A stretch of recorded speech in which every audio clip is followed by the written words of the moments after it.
views, brother.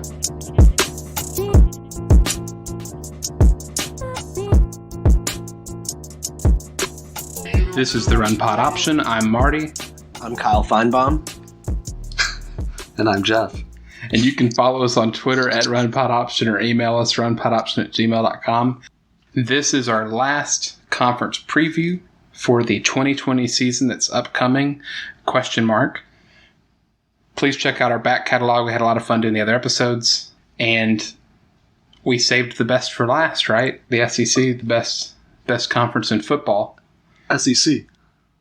What we do for our conference preview shows, if you're new here, is that we go through coaching hires. We talk about different players to watch from each team.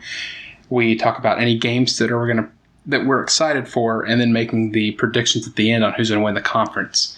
We do have this disclaimer, which is we're just going to assume here that the only games that are going to be played are going to be SEC conference games. So we're not going to modify it. If you pull up your FBS schedules, just ignore all the out-of-conference stuff, because as much as we love the out-of-conference stuff, and really that's been the bread and butter for some of the earlier conference previews, we don't want to talk about an Alabama-USC game at length and then that game be canceled. Lee Corso came in real quick and said, "Not so fast." That's exactly what he did, yeah, as he was wearing every SEC mascot head on top of his own head, like some kind of weird totem pole. That'd be the weirdest totem pole.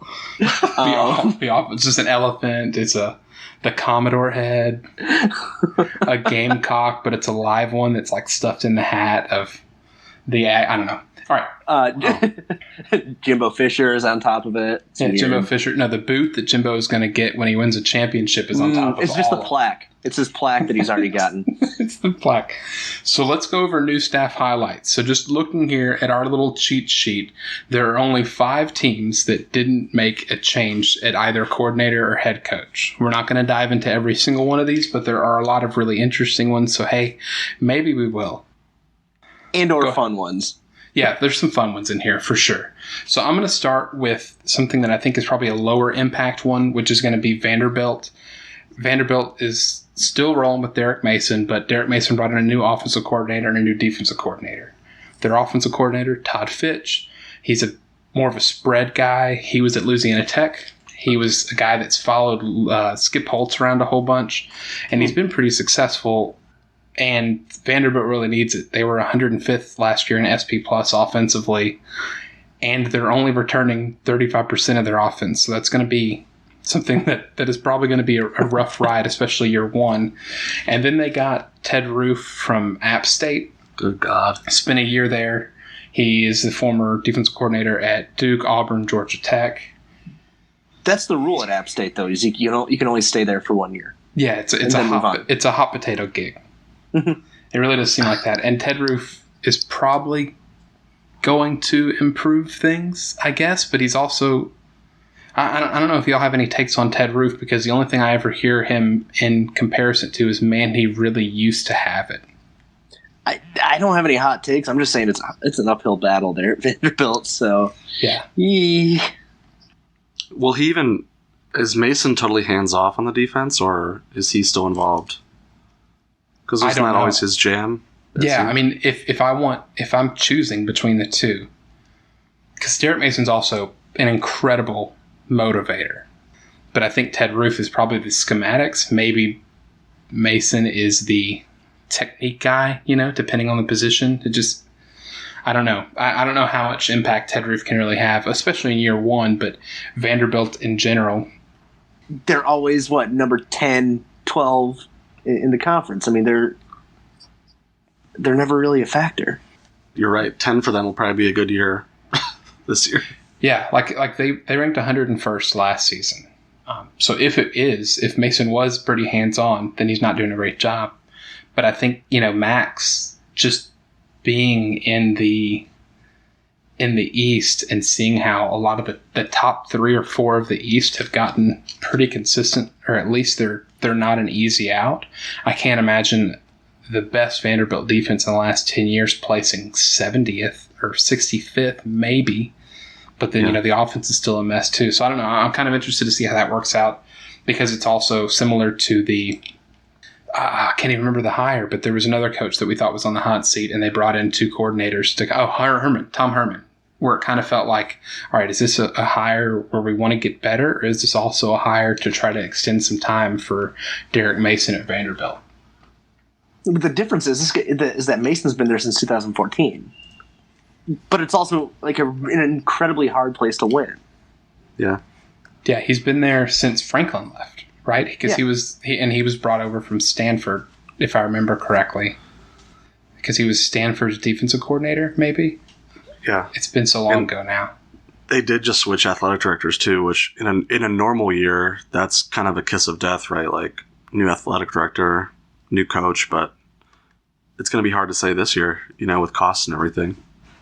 Off Vanderbilt, Jeff, give me a coordinator or a coach you want to talk about next.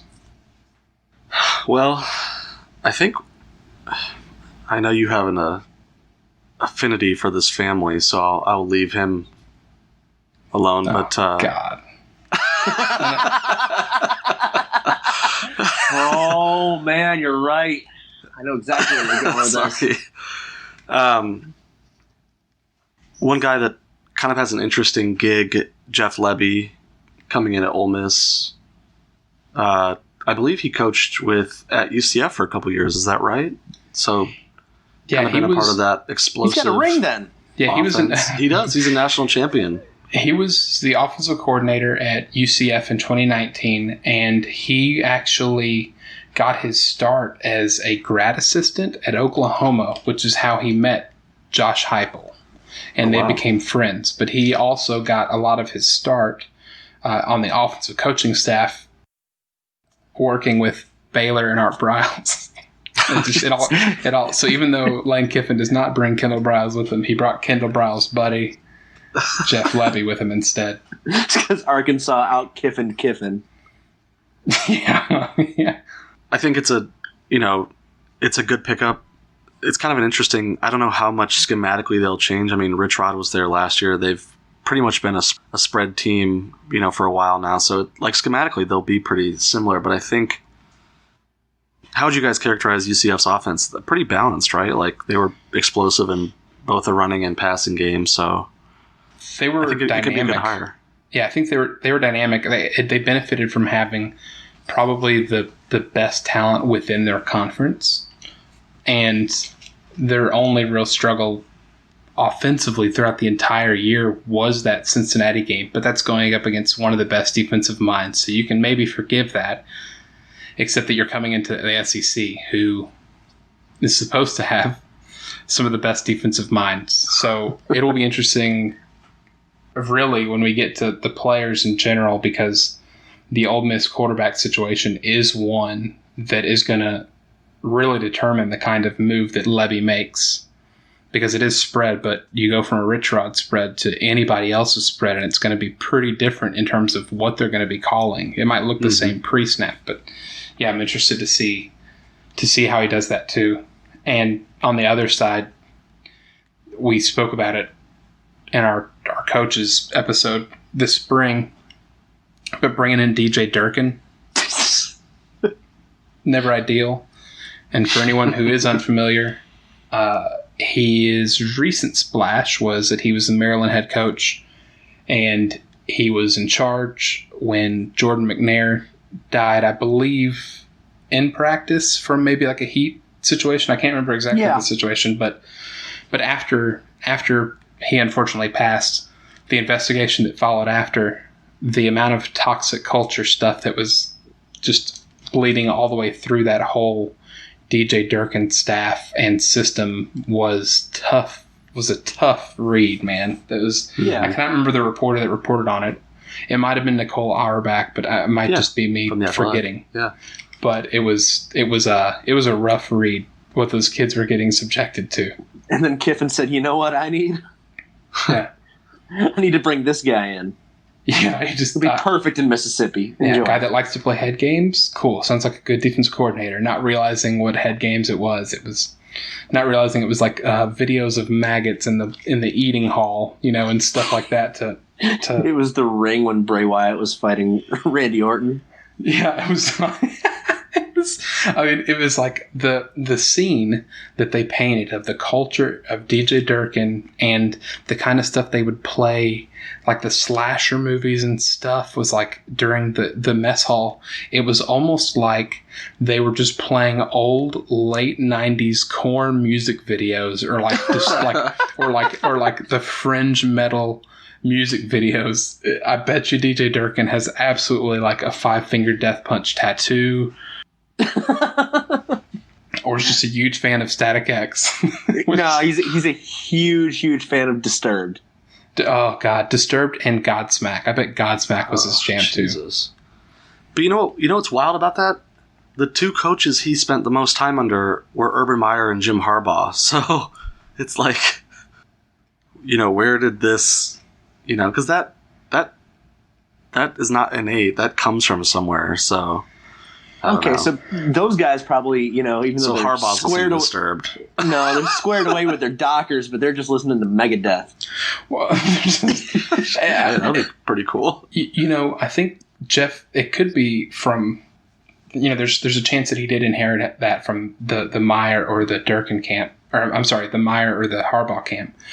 But when you're constructing any kind of team in fiction, right? So it's like the Justice League, the Avengers, or some fake. Remember the Titans, whatever it is.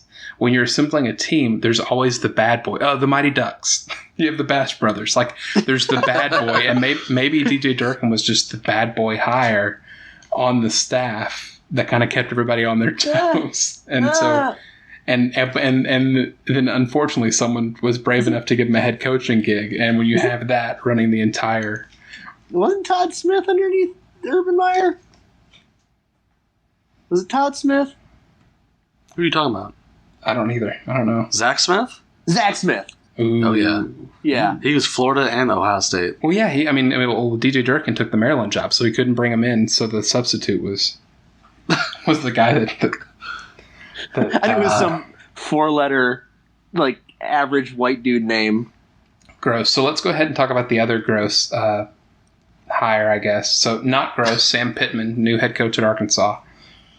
He brought in Barry Odom to be his defensive coordinator. I think that's a great hire. A, because Mizzou had a top defense, but also getting the head coaching experience on staff when you don't have it, that says Sam Pittman doesn't. And then bringing in Kendall Briles Your to run boy. the offense. And the thing about Kendall Briles is that there might not be a better mercenary offensive coordinator in FBS right now where you can bring someone in and they vastly improve what the offense does. So for that reason, I think Sam Pittman made a good hire schematically. Everything else. Yeah, everything else. And I mean, he does have roots in Texas recruiting too. Yep. We also know what those recruiting stories sounded like on the Baylor side. So give and take, I guess. But I imagine Arkansas, even with all the stuff that's happened with coronavirus, they are going to be twice, 3 times, 4 times more exciting to watch this season, even if they don't win a single game purely because of Barry Odom and Kendall Briles, I think. And Sam Pittman being what seems like a very level-headed coach. Are you slighting Chad Morris? Yes, and I am. And as much as I was a fan of what Chad Morris did at SMU, there was a lot of stuff he did that was uninspired. And when I read a few different anonymous, this is the feature of the show now, what the anonymous coaches say through the Athlon reporting or through the Athletic or whatever else, the thing that kept being mentioned about Chad Morris was his vanilla offense. And like, that's not what he's supposed to be. Yeah, that's not his bag. And I think there's probably a reason for that, and it was either a player issue. He didn't have the right pieces, so he didn't feel like he could run the kind of offense that you would expect from Chad Morris. Or that the dude's just lost it. Like maybe just, or maybe there's the part that in the SEC, especially the SEC West, that stuff is not going to fly until you've worked out every single kink when you're at an Arkansas level. and also or this, he isn't cut out to coach at that level. Very, very possible.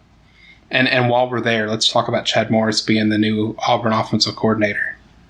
Is he ready to coach at this level? Like I don't know. He was fine when Clemson was on the brink of being what they are now. So you got the talent. Auburn does have the talent, yeah. You've got the talent. Gus Malzahn's going to be the offensive coordinator. Like it really.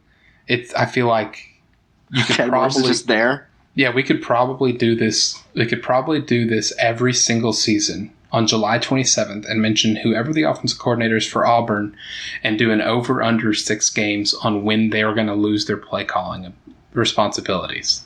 Because it happens that Auburn had a good year last year for having a true freshman quarterback, and they still had the issues where Malzahn took the offensive back under control. I think maybe right before the Alabama game even. Like it's just it's part of the gig with Auburn right now. But the two of them come from different schools of thought, right? Like I know they coached in the same region, but Malzahn is more run based, and was Morris more like passing spread, or no?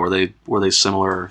So Morris was passing spread and kind of staying in that vein. He also is a very good recruiter out of Texas. So there is something to be gained there in recruiting.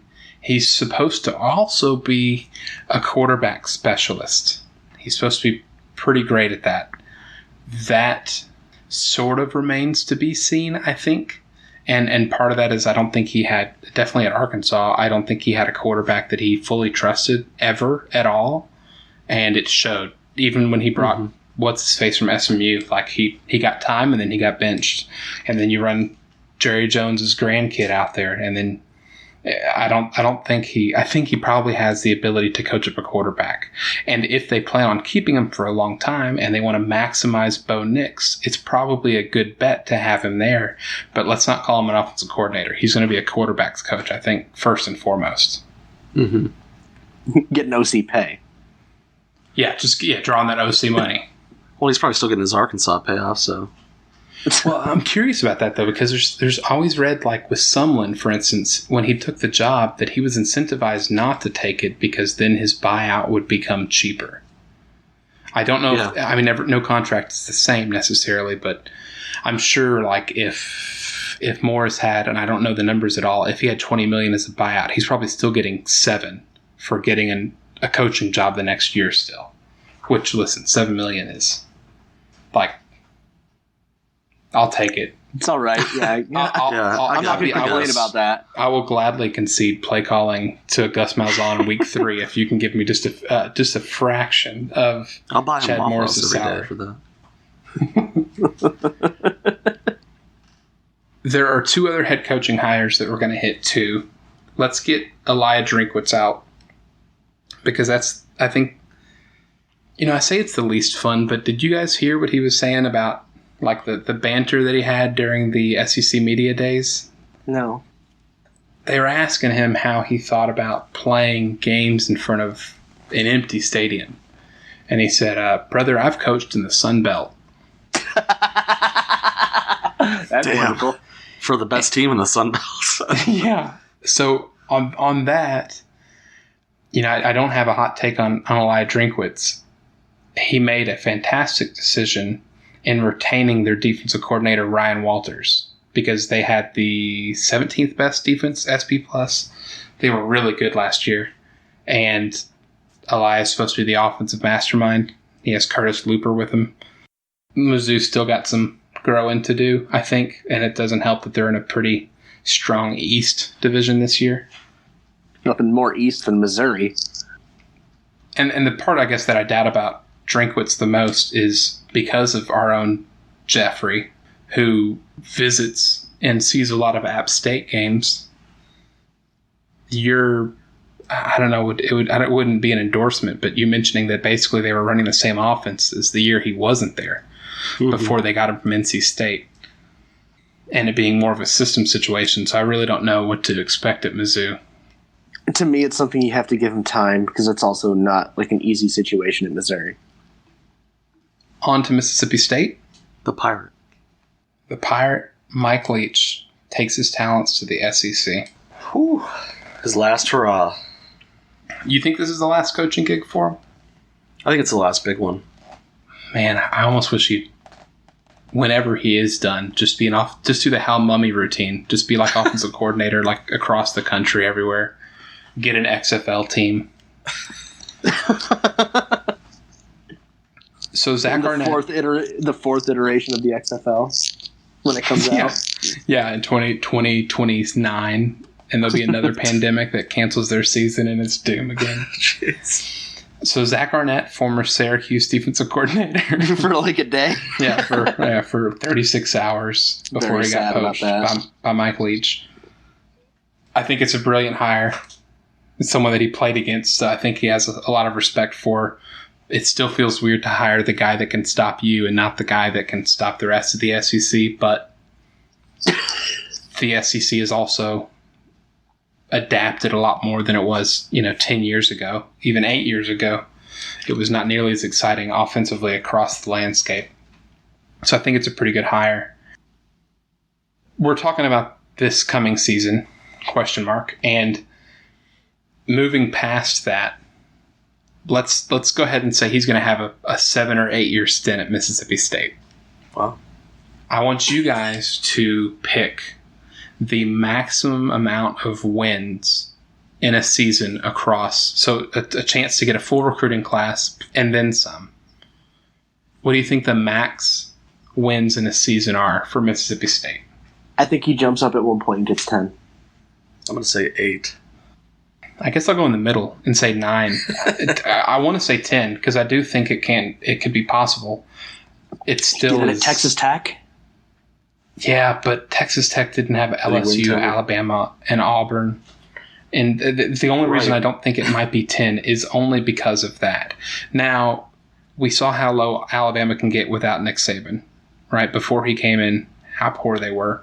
Yeah, how long is he going to be there? Yeah, so there's a chance that in 8 years, an LSU, Bama, or Auburn probably drop off. Jimbo will still be there looking for a national championship at A&M. or we'll see what Arkansas does. So you're almost talking to me to 10. I'm going to stick with 9. I think 9 is probably max. And really, I think that's where Mississippi State needs to be. Mm-hmm. 9 in a fantastic year, and maybe you knock off an Alabama that year too, and cost them the SEC championship bid or something like that. They're always going to be a pain in the ass for those teams. Nobody's going to want to play them. Even on a year that they've got like 5 wins, nobody wants to play them because they're going to be a pain in the ass. Yeah, there's so many snaps that they take offensively. Even if your defense is getting stops, they're going to be on the field for probably 100 plays, which is a lot to ask for. Yeah.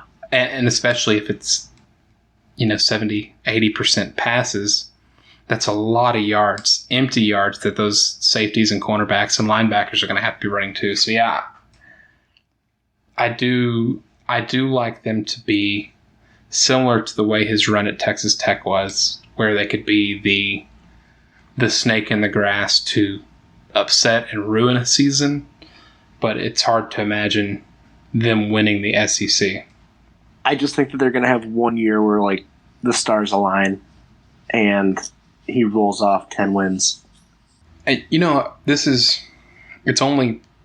there's a couple threads away from being related directly to Mike Leach, but with the success of Mahomes in the NFL and him having come from a spread, it's already all over college football, right? Like Mike Leach is mission accomplished. Like 90% is too big.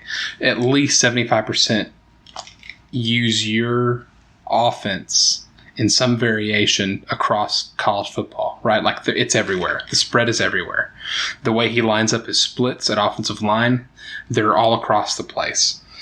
With the success of Mahomes and potentially the NFL being more willing to draft these spread quarterbacks, and Gardner Minshew is a good example of this too. If he succeeds in Jacksonville, I could really see Mississippi State becoming a place for either transfers or just outright recruits, where he's able to pick some really good quarterbacks, and that's also going to really define the ceiling for Mississippi State. Well, honestly, like, it'd be an attractive place for me to go if I was a quarterback, because looking at what Gardner Minshew did, like, this is a guy that came kind of out of nowhere to come in for 1 year. Transferred from Eastern Carolina, I believe. Yeah. No, actually, like a junior college. He went to ECU first and then went to a junior college. And aren't they the same thing? Basically. Well, that explains the jorts and the mustache. But yeah, I mean, going in and leading the country in passing yards, especially for a guy that doesn't have like the greatest arm on the face of the earth. Yeah, and then Gordon doing it the year after too. Like exactly, it's proof of concept is my favorite word on this show, probably.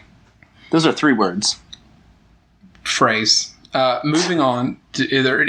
Actually, I know there is. Let's go to LSU. Kyle.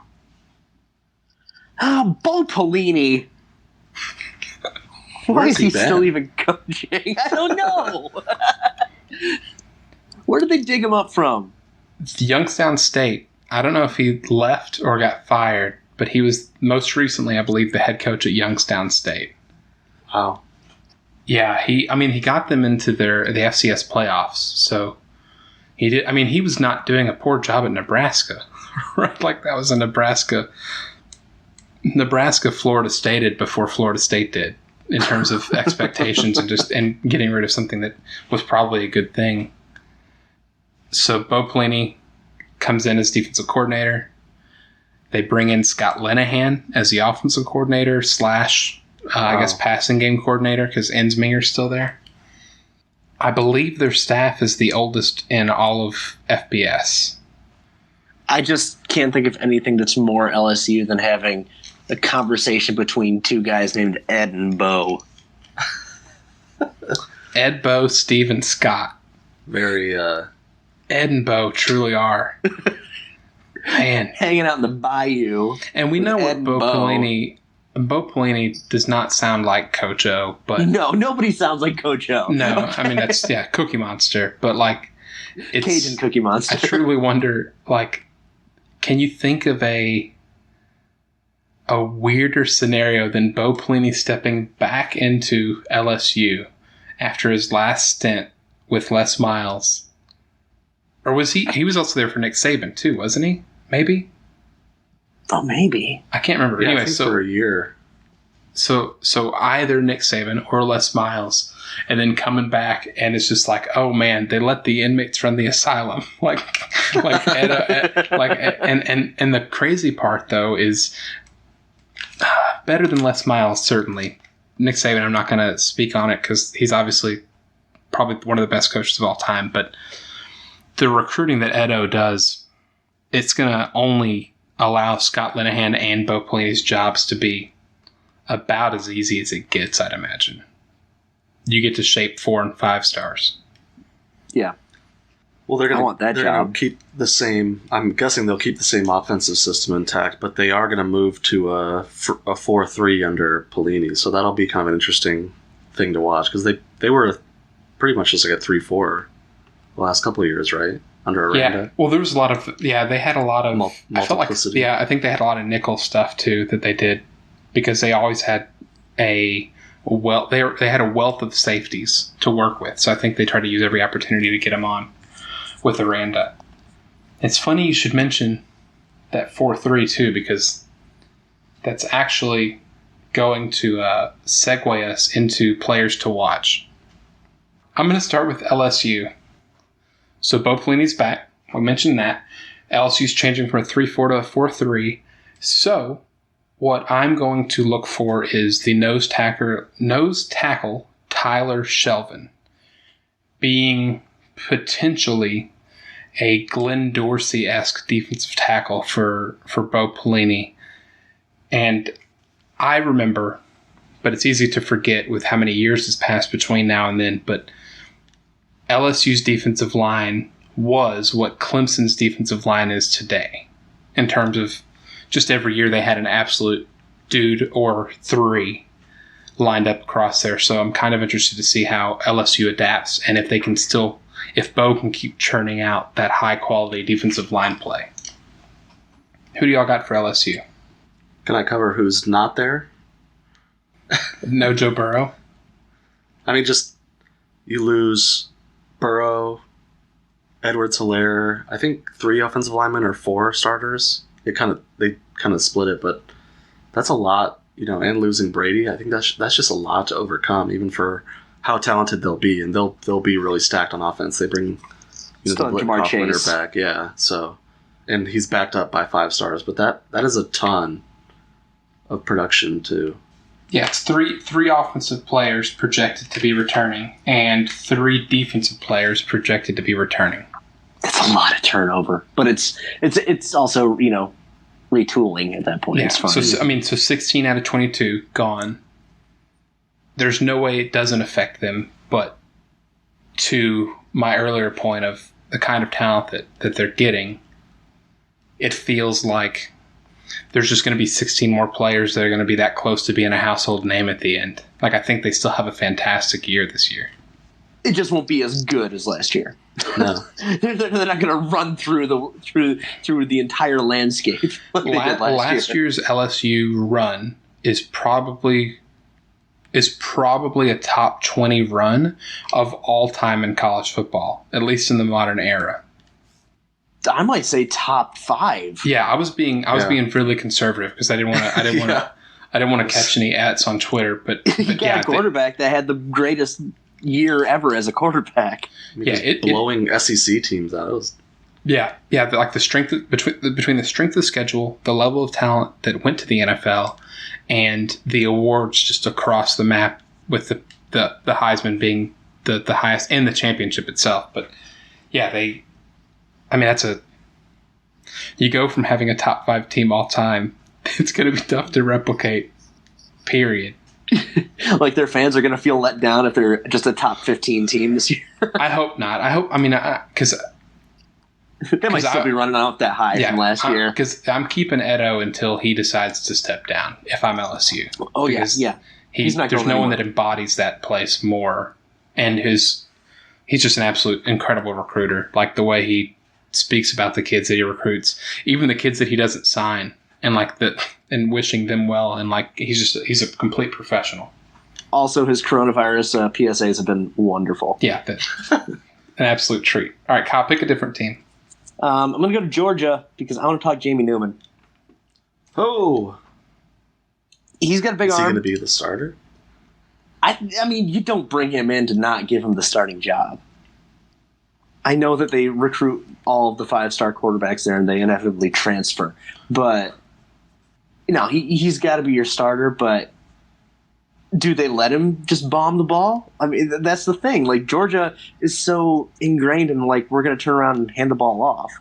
So I think what Jeff was alluding to was the transfer of JT Daniels to Georgia. Oh, yeah. No, Newman's got him. Yeah, I don't think – yeah, he's eligible, but I don't think – in a 1-to-1, I can't see JT beating Jamie out.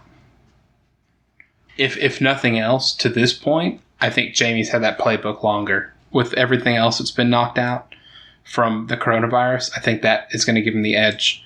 And I think I'll put a stake in the sand like Kyle. Jamie Newman's got to be the starter. And if both of them happen to start this year, I think you'll see a vast difference for the worse if JT Daniels is in. Not to say that JT Daniels is bad. Jamie Newman, I think, is special. And he only got 1 year with him. Big praise. I think Jamie Newman is going to be to Georgia as Russell Wilson was to Wisconsin. Really? And it's not just because he went from a North Carolina school to a different school. But I really do think he's incredibly special. And I think it's only going to help. I mean, there's even some parallels when you consider that Russell Wilson Wisconsin team and what their defense was doing. Georgia's defense is returning 80% from their number 1 ranked defense, which is just slightly parlays into one of my players, Monty Rice, the linebacker. He is a sleeper pick for me for the Butkus Award.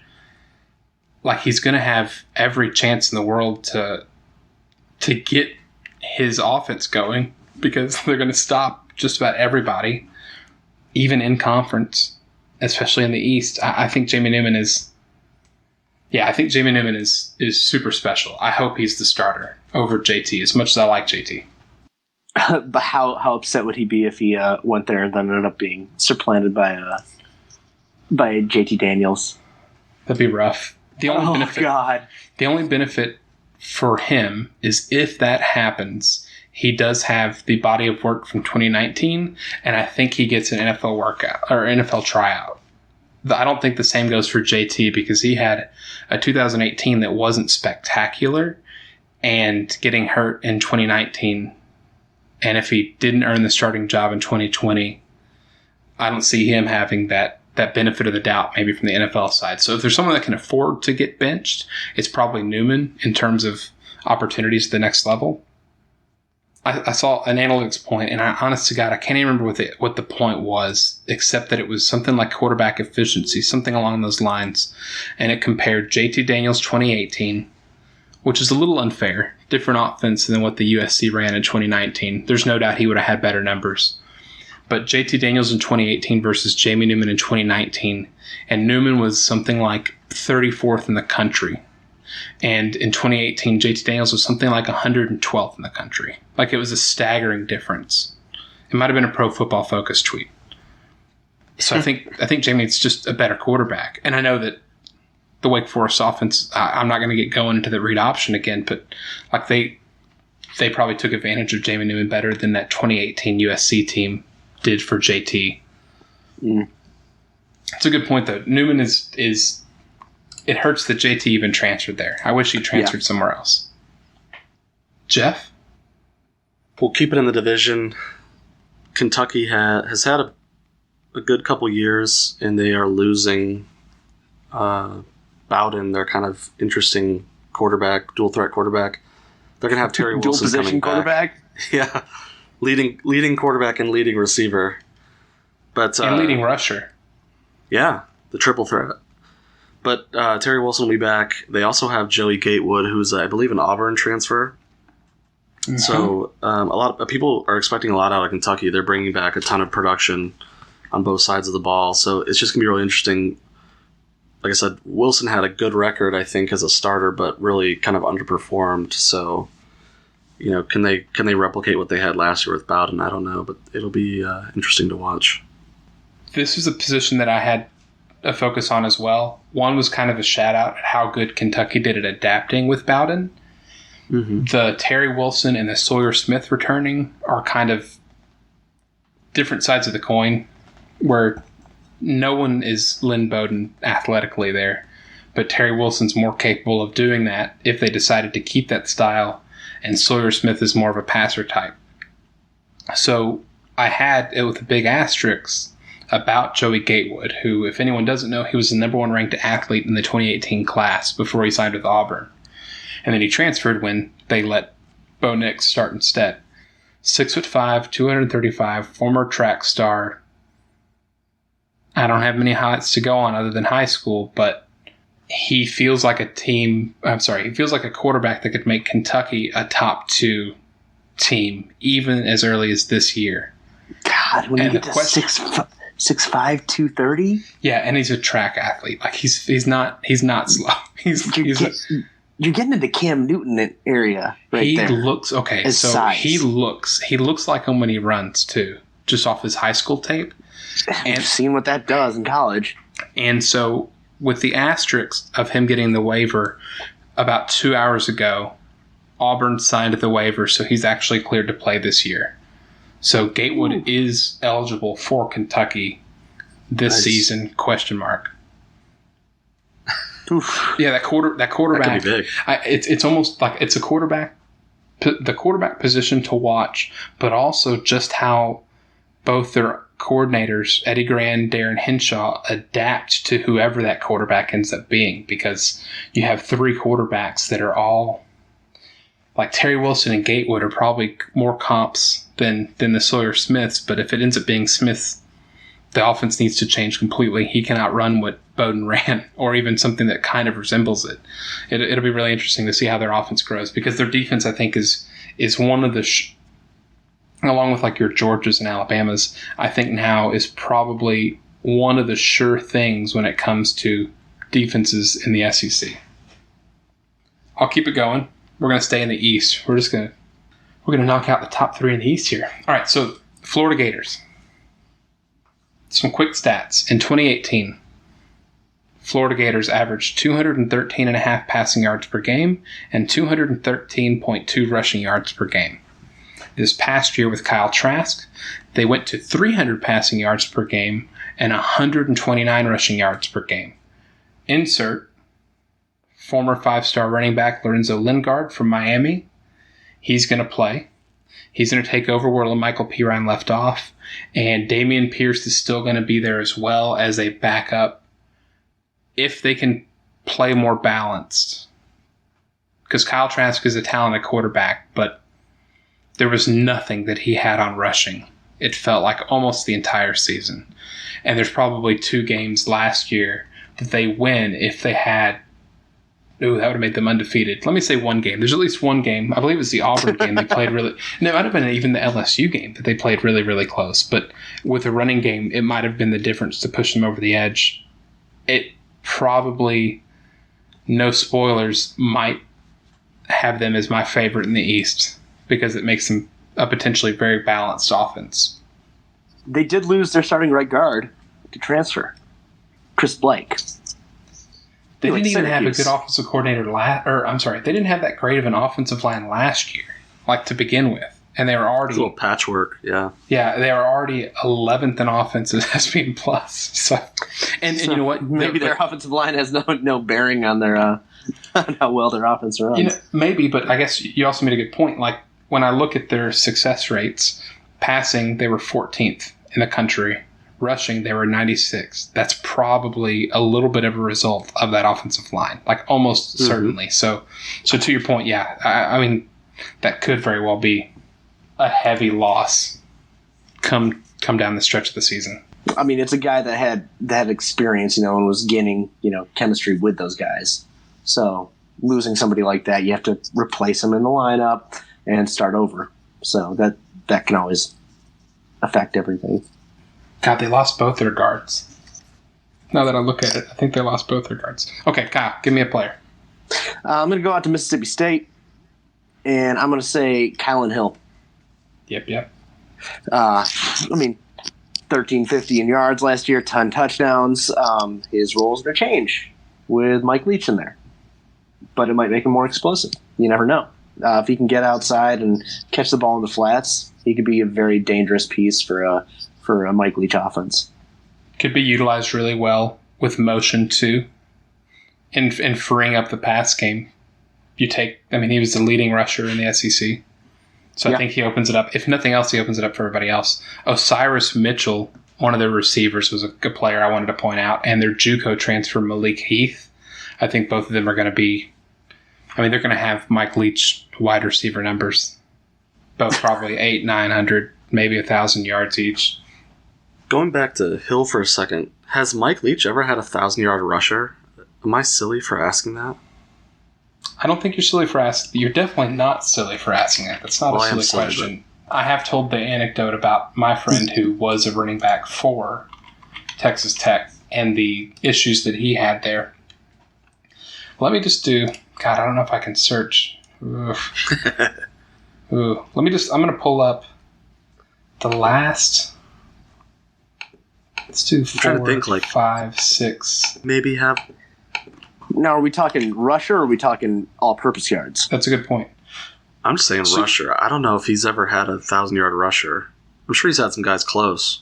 Yeah, the most recent season he had at Texas Tech, so 2009, when he had another player in the shed. Baron Batch was the running back. He had 884 yards. The year before that, it was my buddy Shannon Woods, 716 yards. Then it was 430 the year before.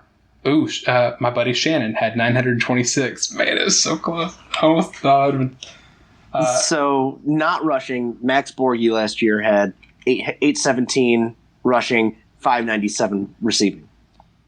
Yeah, that seems to be, looking at these numbers here, what is it, 2002? Taurine Henderson, 793 rushing, 600 yards receiving. Go to 2004, 840 yards rushing, 286 receiving. So it's almost like the same percentage every year for the running backs, except I think there's no way, yeah, I'll say it. There's no way that any of these running backs are at the level of Kyle and Hill. So I think he will probably be 1,000-yard rusher. Oh, God, in a normal season. In a normal season, he's 1,000-yard rusher, I think. Hashtag unprecedented times. Yeah. And he's uncertain with the SpongeBob text. Jeff? Going to keep it offensive. A guy on a team that's close to Kyle's heart, the Tennessee Volunteers. Running back Eric Gray. I think he was a 5-star coming out of high school. Was really electric when I watched his high school tape, but I think he bulked up a little bit and is still pretty quick, but really looks like he's going to be a breakout player. I think he had just under 600 yards for Tennessee last year, kind of a shared role. So I'm really interested to see that Tennessee's going to have a really good offensive line. That's what I was about to say. Yep. Trey Smith. Yes, he's going to be running behind some big boys. Yeah, so I think he could be a breakout player this year. Switching to Tennessee's defense, they allowed 14 touchdowns last year, but they intercepted the ball 15 times. I'm sorry, 14 passing touchdowns. Let me fix that here. They allowed 14 passing touchdowns defensively. They had 15 interceptions. They really only lose Nigel Warrior, who is a pretty big piece of that defense, but they have a pretty great freshman in Key Lawrence, Jalen McCullough, who's a sophomore that's going to step in with the existing secondary of Bryce Thompson, Trayvon Flowers, Alante Taylor. They were a big part of the 6-game win streak. If they're playing a team, say, that passes a lot, it could be a lot of fun seeing them fly all over the field. Not to mention they have one of the best named linebackers in the country, in Henry 2020. Henry 2020? Yep. Is that hyphenated, or is there an apostrophe, or is it just... There's an apostrophe, yes. Okay. So 2020. T-O, apostrophe O, T-O, apostrophe O. Oh. So there's two... So there's two apostrophes? Words. No, it reads like 2 apostrophes in 2 words as a last name. Mm-hmm. Sure that's not a misprint? Nope. You know what? I want to have this little side note that I thought was really, really funny. So in my copy of Athlon Sports, which has been really great for these previews, free plug, the very first team is the only page that printed out messed up. And it's Boston College, and it's kind of perfect. It made me laugh when the only team that messed up printing was Boston College, because it makes all the sense in the world. Back to the SEC. I mentioned Missouri keeping their defensive coordinator. Their linebacker, Nick Bolton, who is one of the best linebackers in the country. He is going to be a really fun player to watch this year. The not to watch for Missouri is going to be the new system combined with 3 offensive linemen gone, and they're probably going to be, they're going to be a real rough offensive watch if I had to guess, with the uncertain times and all that. Jeff, let's go back to Jeff. So, going to flip it over to the West. We talked about LSU a little bit, you talked about Auburn's offense, but they lose Derek Brown. It's just a superstar defensive lineman, but they do have a stud returning with a fantastic name, Big Cat Bryant. I think he's their nose tackle. I think if you watched Auburn last year, you were just like, who are these 2 800 pounds of flesh on the line? It was Brown and Bryant, so it sounds like he's going to be their next stud defensive lineman. That defensive line against Oregon last season was so much fun to watch, because Oregon's offensive line was there to play too. It was a lot of fun to watch that battle. Kyle, do you have anybody for Auburn? Nah. I mean, Bo Nix, but whatever. We'll see what they do. Sticking on the other side of the trench for Auburn, they are returning no starters on the offensive line. Wow. And I've never, I think, ever seen that before. They're also bringing a new offensive line coach, Jack Bicknell Jr. Good luck, Bo, I guess. Shout out to Daniel, big-time listener Daniel. Regression. Pray for Bo. Hashtag pray for Bo. Auburn regression. Kyle? Year. I'm going to go to their bunkmates. We're going to go with Alabama. And we could talk about Najee Harris, but I kind of want to talk about that defense. Bringing back Dylan Moses. Bringing back Patrick Surtain II.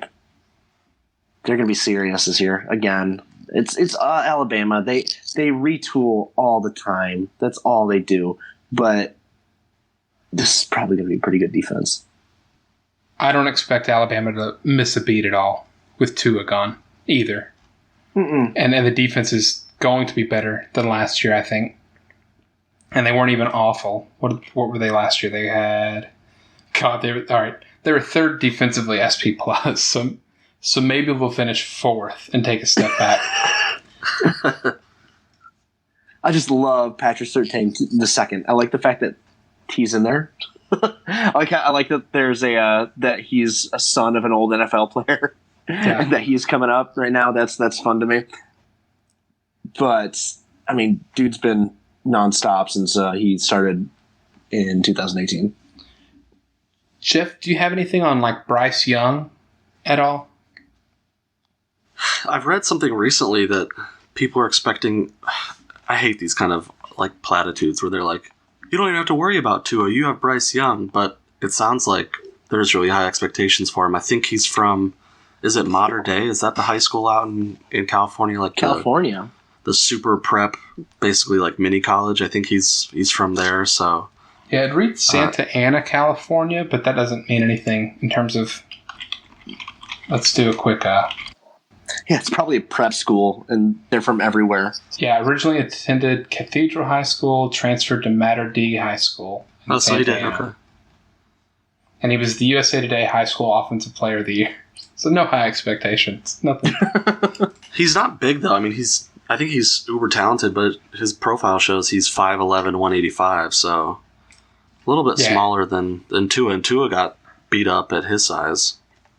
I kind of feel bad for Mac Jones in all of this. Yeah. Because I don't think Mac Jones is a bad quarterback. And if we expect Alabama to have the defense that they are going to have, frankly, I think I want to ride with Jones. Like he's good. I don't know how to say it other than that. I can only imagine him getting better too. I'm gonna hit two East teams real quick just to knock out as we close this out or get closer to closing it out. Vanderbilt, they have an incoming freshman quarterback, Ken Seals. It feels like he's probably going to be the starting quarterback year one, even without the spring practice. It's probably going to be to keep both offensive coordinator Todd Fitch's job and Mason's job. So keep an eye on it. This year might be rough, but he's a dual threat type of guy. He could be exciting given a couple years to grow. And then for South Carolina, Ryan Helinski and incoming freshman running back Marshawn Lloyd. Excited to see what their offense might do rushing-wise because they're going to hand it off to Marshawn Lloyd almost immediately. Their leading returning rusher had 179 yards last year. Like they lost pretty much all of their running back production. Their leading receiver had 489 yards and 2 touchdowns last year. So they lost a ton of production. So they're going to have to ride with Lloyd, and Helinski's going to have to stay healthy and try to do something. Maybe upset Georgia again. I don't know. They had some pretty good success with the last running back that they had the initials ML. So very good shout at that. All right, I've got an Arkansas, an Ole Miss, and an A&M. Do you have anybody from those teams? The guy who interests me most from A&M is Mr. Mond, the quarterback. I feel like he really kind of burst on the scene a couple years ago and hasn't been as good since. But based on our friend Phil Steele's projections, their A&M's in line for a huge year, and he's going to have to be big for that to happen. So I'm intrigued. Yeah, the pairing of Mond and the running back Isaiah Spiller, Jalen Weidermeyer, their tight end, he had a really good freshman year last year. building on that. I will believe it when I see it. For Arkansas, Feleipe Franks. Oh, wow. Quarterback Feleipe Franks. We may have all forgotten.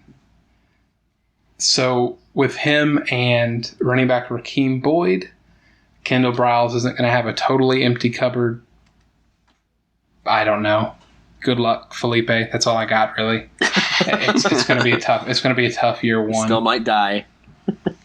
yeah, dude. Not well. You know what? Sam Pittman's an offensive line coach and a really, really good one. So if there's anybody that can take whatever is at Arkansas and make it turn straw into gold, it's probably Sam Pittman. So he's for turn hopefully shit into less shit into straw. Yeah. That's a trick right there. Shit into straw. It's turning chicken shit into chicken soup, I believe is the phrase that Stone Cold Steve Austin's chicken salad. Damn it.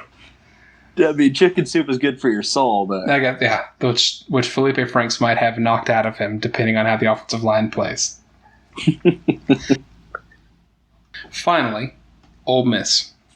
Jeff, you brought up a really good question about what is Jeff Lebby going to do after his year with the offensive coordinator role at UCF. So John Reese Plumlee was the quarterback down the stretch, and he was a lot of fun to watch last year. I think what is about to happen, I hope that it doesn't happen, is that Jeff Lebby is going to end up doing to John Reese Plumlee with what Kevin Sumlin did to Khalil Tate, which was take a Rich Rod quarterback that was exciting, could run, could throw a little bit. It's not his strength, especially compared to his run ability, but they have two running backs in Jerrion Ely and Snoop Connor, both top-notch names, by the way, that they can keep the running going. I hope that they don't try to make John Reese Plumlee just a pure drop-back quarterback. I don't want him to be Khalil Tated. And that's it. That's all the players I got. Nice. On to games? On to games. Okay.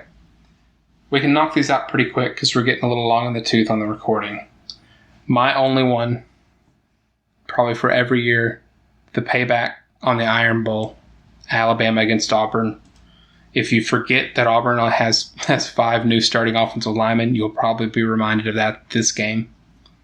It was the first time Alabama didn't hit the playoff because of the loss to Auburn and the missing of the SEC championship game. Of course, the LSU loss didn't help either. What do you guys got? I'm going to go with October 17th. Mr. Leach heading down to Tuscaloosa. Mississippi State, Alabama. Just for the Bants, really, more than anything. God, that's a good year one, too. The week after that, they have to go to LSU, too. God. Mississippi State to take a tour. No, because Mississippi State goes Alabama, LSU, Auburn. Goodbye, Leach. And Texas A&M right before that, too. I'm going to put October 3rd out there, which is when Alabama goes to Ole Miss and Lane Kiffin after Alabama and Nick Saban basically revitalized Lane Kiffin in college football. That's going to be good. That'll be a pretty interesting game because I think that there's also a lot that Lane Kiffin will have prepped for what Alabama is expected to do offensive and defensively. So it might be at least for a half, maybe a closer game than it should be. I hate that we're picking all Alabama games, but they seem to be the flavor of the hour. Depending on how the scheduling falls, Georgia's first conference game will be at Alabama on September 19th. I think that's just going to be bananas. Jeez. Marty, you talked about Georgia's defense bringing back like 80% of their production, so this could be like a slugfest as these two teams kind of figure things out on offense, but that's going to be awesome. Early on in the season, too. Texas A&M has at Auburn and at Alabama this year, which is probably, it's a tough one for them probably having their strongest team under Jimbo.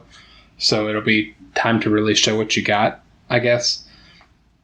A&M also going at Mississippi State so that all those Aggies get to be reminded what they had to deal with at Texas Tech when Leach was there. So that ought to be kind of fun, too. I've got LSU at Florida. depending on if it gets canceled by a hurricane or not. And they've swapped wins every game or every year for the last 5 years. So it'd be Florida's turn this year, which I expect would probably happen just because of the turnover we mentioned to LSU. And that's all I got for games. Yeah. There's one game that I'm kind of interested in, but it also kind of has to do with my picks, so I'll discuss that during the picks. That's it for me. Okay, cool. So we're going to predict the SEC East, the SEC West, and the championship game. I'm going to start by picking the West, and I'm going to suggest that Alabama is going to be your SEC West champion. Very exciting, very new. Not used to it at all. It's never happened before. First time. Kyle and Jeff, who do you have in the West? I hate that we're in agreement on this, but I picked Alabama to win the West. I think this is the first time we've all been aligned, but I just think LSU loses way too much, and Alabama, pending that quarterback play, just is stocked on offense. And Kyle talked about their defense; they're going to be good again. I'm going with Bama too. Okay, so quick follow up. Second place in the West. Do you think, if you had to pick right now between Auburn, LSU, or Texas A&M, who do you like most? Oh, that's a tough one because LSU is losing so much. That has not stopped national writers, by the way. Like, everyone is still really, really, really high on LSU, which is crazy. I'm going to suggest oh my goodness, I almost gave the supporter's name away. I'm going to support Texas A&M in second place for I was just about to do that. Our listener, Tell Stevens, the man, the myth, the legend. I was just about to do that, and I was really upset that I said that too. Yeah, I'm sorry that we're both picking the Aggies. I don't like the fact that I even have them that high because I don't actually believe they're going to be that good. I can't get it through my head with them being a successful like top-notch team right now. We're so far past Manziel, and all they've done is been above average. Jeff, second place in the West. Just to be a contrarian, I think LSU will still finish second. I think they're gonna have at least 2 losses, but they're gonna still finish second. Okay, and on to the East. I will start right where we left off with Jeff. Who do you have in the East? Damn it. I'm going to go with Georgia. I think their schedule is... I went back and forth. I think their schedule is a little bit easier than Florida. So, yes, Georgia. I picked Florida, and this is before I just pumped myself up for Jamie Newman, so I'm regretting it a little bit. But I think Florida is going to be... I mean, they were a lot of fun to watch last year. I think they're going to be as good, if not better, this season. And I'm not convinced that Kyle Trask is a huge, big-time NFL prospect, but I think he's a damn good college quarterback. And I think for that reason, he has a chance to have a really special year this year and win the East.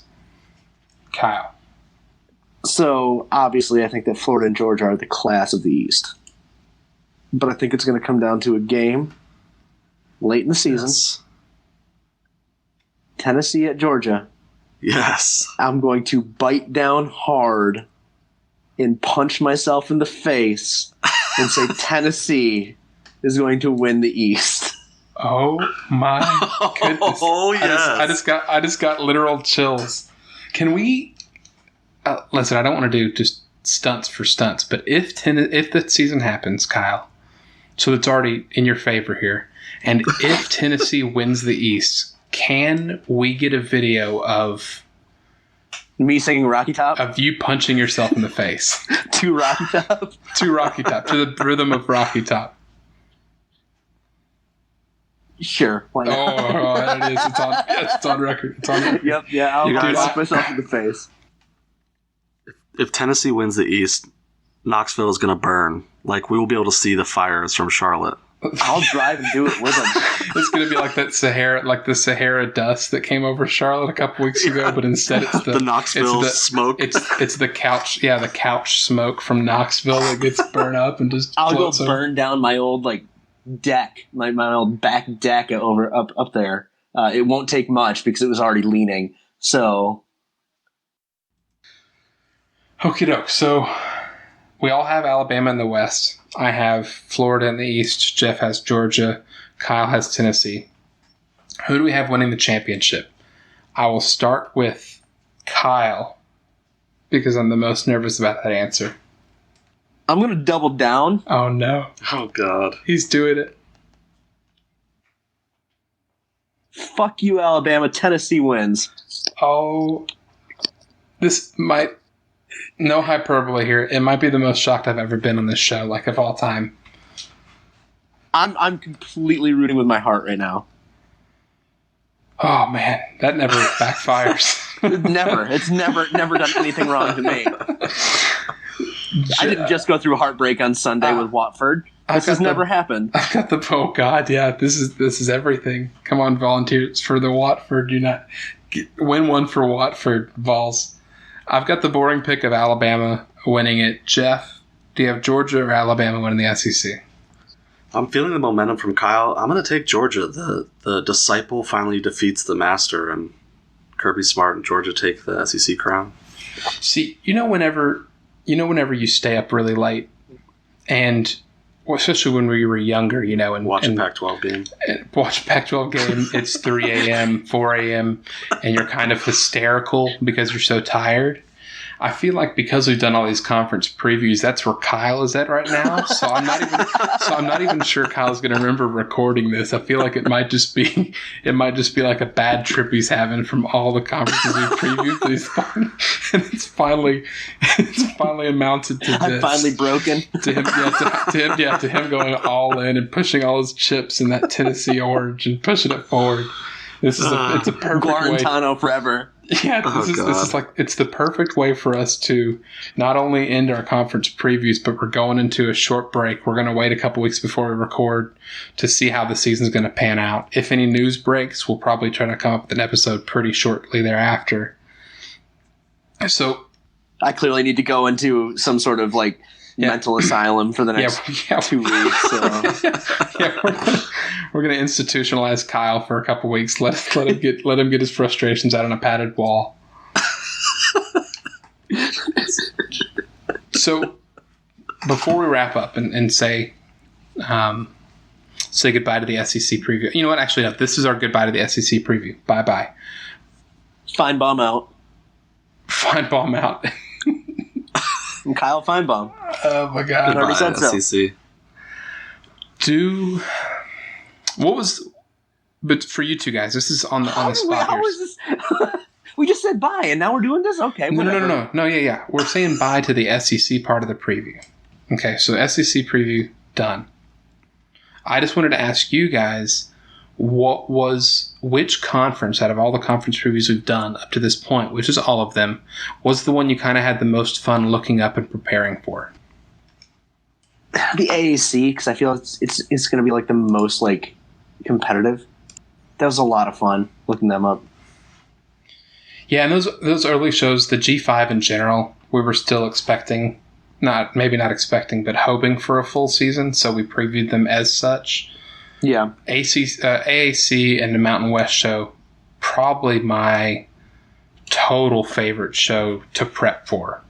I think I agree with you. Not to mention we had some great banter with the boys. Yeah, with Nick and Chris. The Big Ten was a lot of fun having Mark on too. That was fantastic. Really in Jeff's wheelhouse. Jeff, what was one of your favorite, I guess, previews that you enjoyed? I'll echo you on the Mountain West because I've never gone that in depth on the Mountain West before, so that was a blast. And I thought our Big 12 one was great. It was a lot of fun to prep for, and then just the content of it was, I think, one of the best we've done. So those were kind of two that stood out to me. Yeah. Parker Fleming came on for us, and he exceeded all expectations for me. He was fantastic. The Mountain West one, the one that it was so weird because I feel the same way. It's the first time I've really gotten into the Mountain West as much as I did, and it did feel like going through and trying to prep the notes and everything. It felt like piece of candy, piece of candy. Like there was like all these little nuggets, and it's like, this coach, this coach, this coach, and it's just kind of like finding these new little tidbits here and there. It was really until you got to Jay Norvell, then you kind of lose the thread there. But yeah, the Mountain West show was really fun. Do you guys have any parting thoughts before we take a short break as we head into decision season for whether or not we're actually going to have a season? Decision season. I will give a shout out to the first G5 one that we did just because it brought us Frank Solich pants. Seems like a lifetime ago now. It does really. And also, a nice cap was my mental breakdown here at the end of this one. So I'm happy with the growth that I've had during. It's this really time. kind of the starting and the ending of it all, isn't it? It's like it's gone from pants to mental breakdown. It's between Frank Solich's pants, between Hugh Freeze and Urban Meyer in a steel cage match, we've gone through the peaks and the valleys. Playing the hits. So if you guys have made it this far, we really appreciate you listening to the Run Pod option. If you have a second, review us on iTunes. If you don't have iTunes, just subscribe to the show. Keep listening. We're going to keep coming out with good content. And follow us at Run Pod option on Twitter. We want to hear more from you guys, and we really appreciate you guys listening. Kyle and Jeff, last words before we end this SEC preview. Well, they've, secured my arms at this point, so I will say bye-bye. We will see everybody in August. 2021. It's 2020, just to make that clear, just real quick. Bye, guys. Thank you all for listening. See ya. Bye-bye. Hi, my name's Joshua Tracy. And I am Corwin Heller. And we are the hosts of a statistics and sports podcast called Juicing the Numbers. We cover the NFL, college football, MLB, and the NHL with anything that we like to talk about in between. If you like sports and the numbers behind it, come check out our show, Juicing the Numbers, on iTunes, Spotify, Stitcher, wherever you find podcasts. Hit us up on Twitter at JuicingPod.